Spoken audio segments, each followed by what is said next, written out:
Assalamualaikum warahmatullahi wabarakatuh. Nama saya Gita Ayuningsih dengan NIM 22251800016. Di sini saya akan menjelaskan mengenai cara menghitung uji reliabilitas menggunakan program PSPP. Sebelumnya, menurut Sukaji tahun 2000, uji reliabilitas adalah seberapa besar derajat tes mengukur secara konsisten sasaran yang diukur. Reliabilitas dinyatakan dalam bentuk angka, biasanya sebagai koefisien. Koefisien yang tinggi berarti reliabilitas tersebut tinggi. Nah, langsung saja di sini, misalkan saya menggunakan data hasil penelitian survei dengan 20 responden. Nah, di sini menggunakan skala Likert. Skala Likert atau Likert Scale adalah skala penelitian yang digunakan untuk mengukur sikap dan pendapat. Nah, dengan skala Likert ini, responden diminta untuk melengkapi kuesioner yang mengharuskan mereka untuk menunjukkan tingkat persetujuan terhadap serangkaian pertanyaan. Nah, dalam skala Likert ini biasanya ada 5 pilihan. Yang pertama misalkan sangat setuju, yang kedua setuju, yang ketiga ragu-ragu, yang keempat tidak setuju, dan yang kelima adalah sangat tidak setuju. Langsung saja di sini saya akan mencoba mengolah data hasil penelitian survei untuk menguji reliabilitas. Di sini saya akan langsung mengcopy data tersebut. Sebelumnya, di sini kita harus menggunakan variabel terlebih dahulu.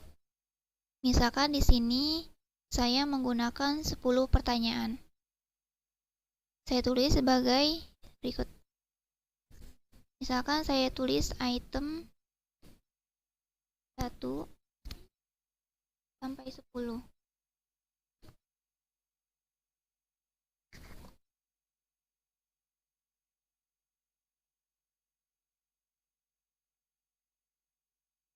Setelah kita selesai memasukkan variabel, yakni item-item tadi, berupa 10 pertanyaan, selanjutnya kita masuk ke data view, lalu kita copy paste data hasil penelitian survei yang kita punya ke program PSPP seperti ini. Nah, selanjutnya untuk menghitung uji reliabilitas, maka kita klik menu analis, lalu kita pilih reliability. Nah, selanjutnya pada kotak dialog reliability analysis, kita add semua item tadi, kita Ctrl A, lalu kita add. Nah, selanjutnya kita menggunakan model alpha.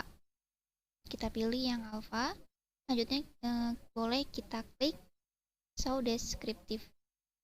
Nah, selanjutnya kita klik OK. Selanjutnya akan menghasilkan output seperti ini. Nah, terlihat di sini bahwa N-nya adalah 20 karena tadi kita menggunakan 20 responden.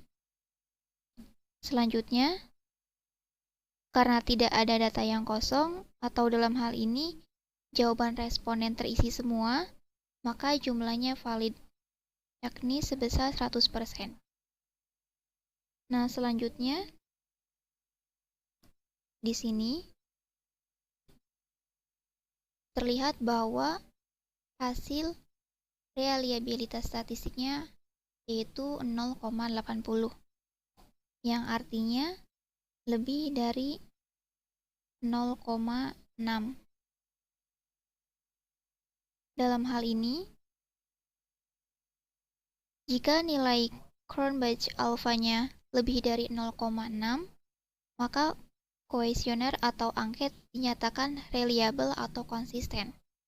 Selanjutnya, jika nilai Cronbach alpha ini kurang dari 0,6, maka kuesioner atau angket dinyatakan tidak reliable atau tidak konsisten.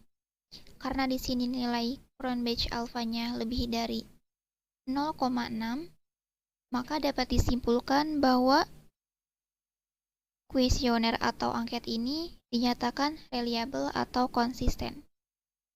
Nah, selanjutnya pada Cronbach alpha item delete di sini ada nilainya adalah lebih dari 0,6. Jadi di sini baik item 1, item 2 hingga item 10 ternyata nilainya adalah lebih dari 0,6. Ini berarti semua item, baik dari item 1, item 2, item 3, dan seterusnya, dapat disimpulkan bahwa item-item ini atau pertanyaan-pertanyaan pada kuesioner ini adalah reliable atau konsisten. Nah, selanjutnya kita juga bisa menggunakan informasi lain untuk menyatakan data ini reliable atau tidak. Kita bisa menggunakan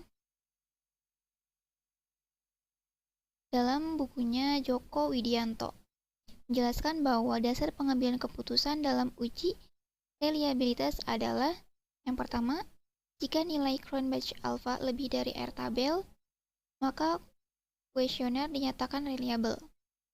Yang kedua, jika nilai Cronbach alpha kurang dari R tabel, maka kuesioner dinyatakan tidak reliable. Nah, karena kita menggunakan 20 responden atau N-nya sama dengan 20, maka kita bisa melihat dari tabel distribusi signifikan. Nah, di sini kita menggunakan signifikansinya adalah 5% atau 0,05. Nah, karena N-nya 20, maka nilai signifikansinya yaitu 0,444 dengan nilai signifikansi yaitu 5%. Nah, karena nilai Cronbach alpha-nya lebih dari R tabel atau lebih dari 0,44, maka dapat disimpulkan bahwa item-item ini, bahwa pertanyaan pada kuesioner ini adalah reliable atau konsisten. Mungkin cukup sekian yang dapat saya sampaikan. Kurang lebihnya mohon maaf. Terima kasih. Wassalamualaikum warahmatullahi wabarakatuh.